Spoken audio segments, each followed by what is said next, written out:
आशा ମାନଙ୍କର ସୁବିଧା ମଧ୍ୟ କରିଛନ୍ତି। ଯେତେବେଳେ ଶିଶୁ ଜନ୍ମ ହେବା ସମୟ ପାଖେଇ ଆସିବ ସେଇ ସମୟରେ ଜନନୀ ଏକ୍ସପ୍ରେସ ଆମ ଘର ମୁହଁକୁ ଆସିବ ହସ୍ପିଟାଲ ନେବାକୁ। ଆଉ ହସ୍ପିଟାଲ ତ ସବୁ ଚିକିତ୍ସା ମାଗଣା। ଏଇ କଥା ତ ତୁମେ ଜାଣିଛ।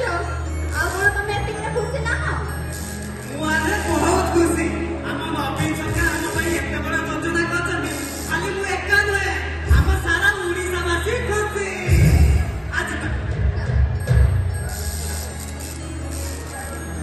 ଏ ସାଙ୍ଗ ଏ ଦେଖିଲୁ ଏ ଚମ୍ପା ମାଉସୀ ଗଛରେ କେତେ ଆମ୍ବ ହେଇଛି। ଶୁଣୁ ମୁଁ ଟେକା ମାରି ହେଲା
ଆମ ବାପା ମାଆ ଏତେ ଟଙ୍କା ଖର୍ଚ୍ଚ କରୁଛନ୍ତି।